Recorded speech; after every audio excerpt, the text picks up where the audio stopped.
هر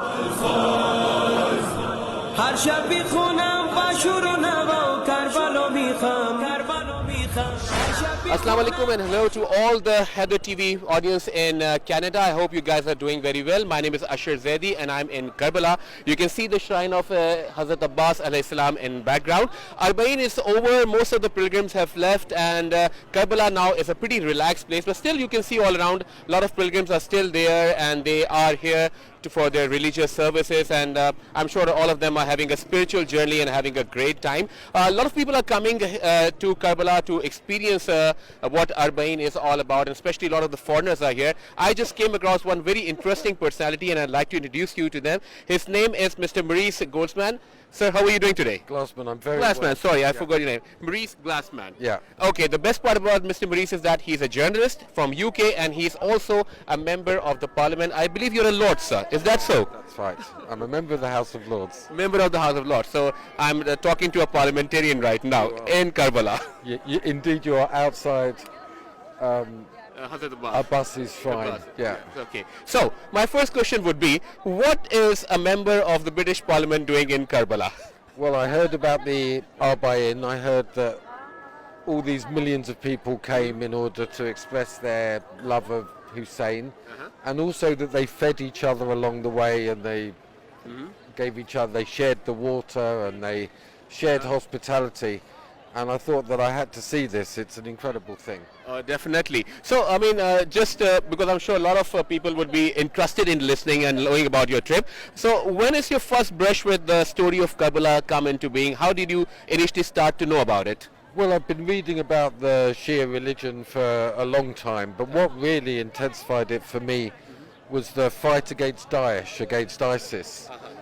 I was really scared for the Shia, and I was very interested to know on what basis they fought against ISIS. So I got into the story of Imam Hussein, of his sacrifice, of how he stood up against corruption, how he stood up against tyranny and dictatorship. I found it a very inspiring story, actually.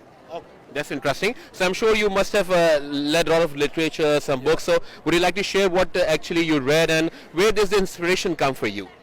Oh, well, I read books by academics. There's a very good book called The Shia of Iraq by Yitzhak Nazak. I read that one. It's a very good one. And I also read books by the Ayatollahs, by Hakim, just about the meaning of Karbala and the meaning of Imam Hussein. So I just did a lot of reading, and I spoke to people in London, Shia people, and so it grew. And so I came over with a cameraman like you to make a program about the Arbaeen and what it means. It's wonderful.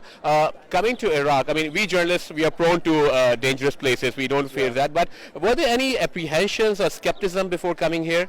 No, well, I was invited by the Imam Hussein shrine, so I lovely. completely trusted them, and it's been very, very peaceful as far as I can see. So I wasn't worried about that.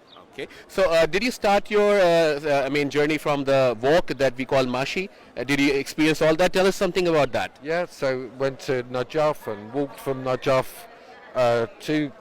towards Karbala.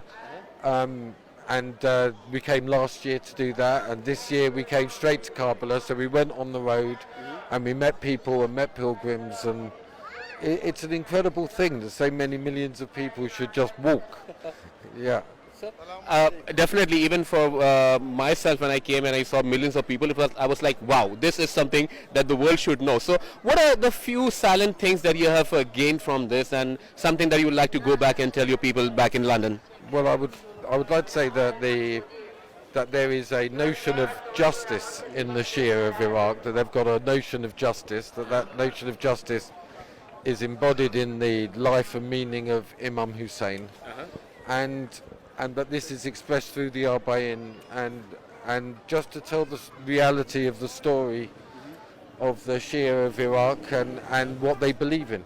Definitely. And one of the things that inspired me, and I'm really till now unable to understand, is that millions of people coming in. Where is all the food coming in? Where is all this catering to them coming in? How would you describe it? I mean, any logical reason that you could come up with?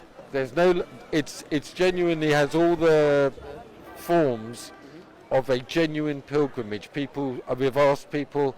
They save all year. They prepare all year. They stay up all night cooking.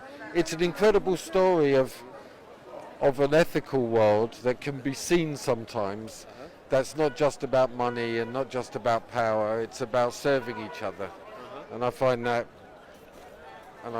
extremely interesting. Tell us a bit more about your experiences. I'm sure you're on your way to Mashi. You must have met hundreds of people over there, and they would have been surprised to see you as well. Yeah, I think they were a bit surprised, but what I found was the people were very open. That within Shia, there wasn't a notion of hating people who weren't Shia. They were very open to other faiths, other beliefs. It's been a really excellent experience. So are you documenting all this? Are you going to show it to some place? What's the idea? So the idea is that we make we get back to England, we've got footage, and we'll let you know. Oh, definitely. I'd love to see that, and you will get to see your interview too. So, bit more about this. That I'm sure this is something people in West might have heard about it. They've never experienced it. So, how would you describe it to them? What actually is the essence of the message of Karbala or coming to Karbala? What is it in your opinion? The message is that you trust other people, that you rely on their hospitality, that everybody believes in the goodness of Hussein, and they show their best side to each other in this pilgrimage. Definitely. And if I would like to talk to you about some of the political scenario that's going around over here, and I talked to a lot of Iraqis, and they were pretty upset that Iraq has become a battleground or a militia battleground for different forces fighting together, and they're pretty upset about it. What did you hear from them? Yeah, I heard the same things.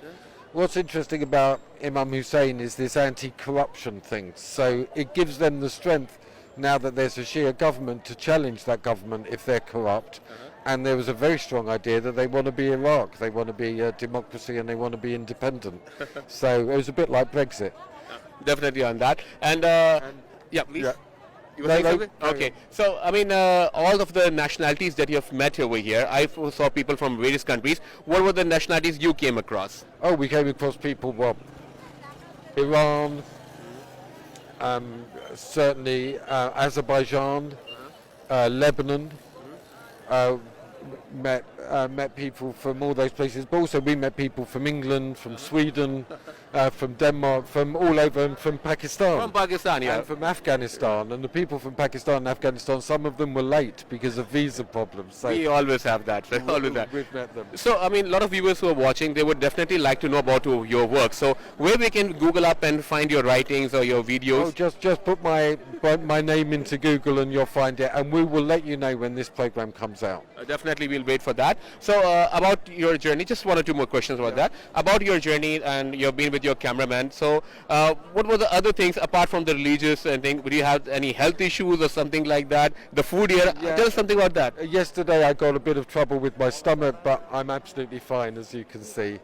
And it's been very good. The food's been very nice. We've received great hospitality from the shrine.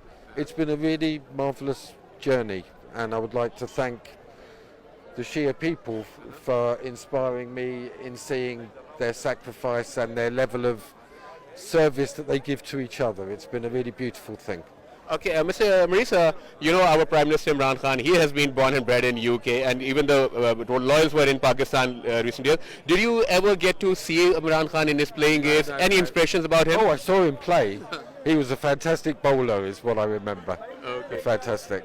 Definitely he was. So just one final question. All the people who are watching these broadcasts, I'm sure a lot of young Canadians are watching it, and people who have not been over here. In a nutshell, what would you describe then? What is this all pilgrimage worth it, and is there a solid reason they should come here?